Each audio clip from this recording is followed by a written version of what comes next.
Pernahkah kamu bertanya kenapa kita bisa berjumpa dengan Pasang Rinpoche?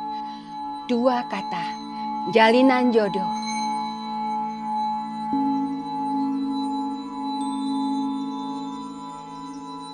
Di suatu pagi yang indah, seorang biku senior memanggil Pasang Rinpoche untuk berjumpa dengan sang guru besar Jigme Punsok. Akan tetapi, kali ini agak berbeda. Biku pembawa pesan itu terlihat begitu cemas. Rinpoche juga sedikit bingung. Sesampainya di aula, terlihat sang guru besar berdiri dengan begitu berwibawa menghadap rupang sang Buddha.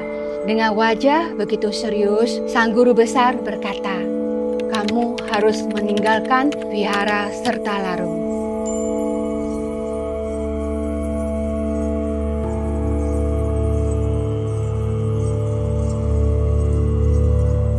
Dua hari kemudian, Pasang Rinpoche pun berjalan menuju India, mengunjungi semua situs Sang Buddha.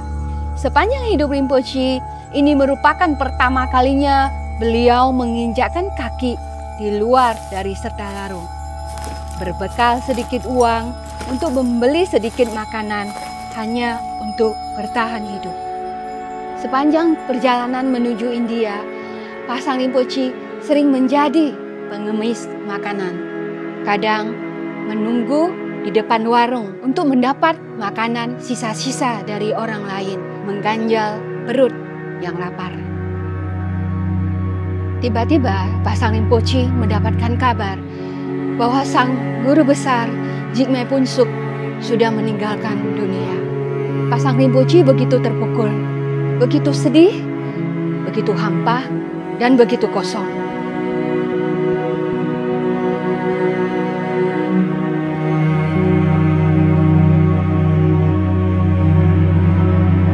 Mengucilkan diri di sudut emperan toko selama 1 bulan dan selalu menangis dan bersedih karena kepergian guru beliau. Tidak ada satu hari pun beliau berpikir untuk meneruskan hidupnya lagi. Dan tidak ada satu hari pun beliau tanpa berpikir untuk mengakhiri hidup beliau.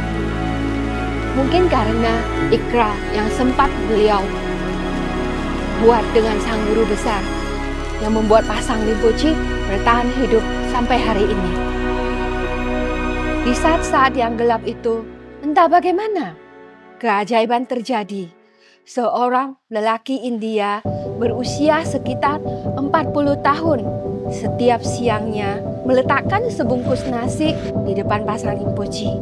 Dan suatu hari tiba-tiba dengan bahasa Tibet menyapa Pasang Rinpoche dan bertanya, "Apa yang bisa saya lakukan untuk kamu?"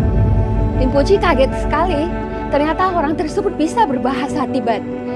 Dan Pasang Rinpoche mulai menceritakan kisahnya. Seminggu kemudian orang tersebut membawakan jubah baru, uang secukupnya, dan tiket menuju Singapura.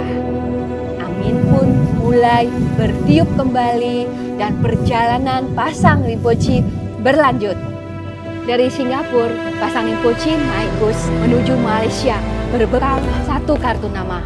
Menetap di sebuah vihara karena tempatnya sudah penuh, Pasang Rinpoche ditempatkan di kamar yang paling kecil dan paling ujung.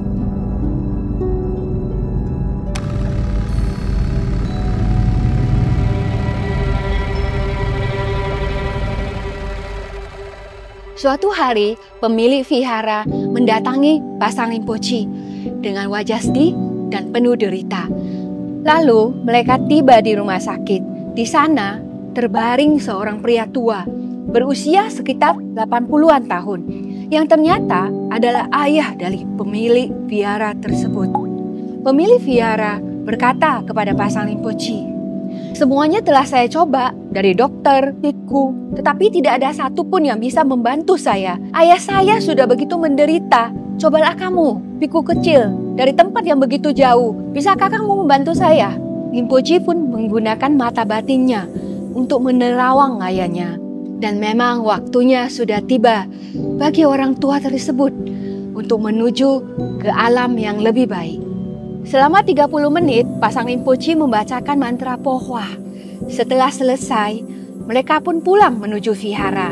Akan tetapi dalam perjalanan pulang, saat mereka sedang mengisi bensin mobil, mereka mendapat kabar dari rumah sakit bahwa ayah pemilik vihara telah meninggal dunia. Mereka pun bergegas kembali ke rumah sakit untuk membacakan parita lagi agar ayah dari pemilik vihara tersebut bisa dengan damai menuju alam yang lebih bahagia.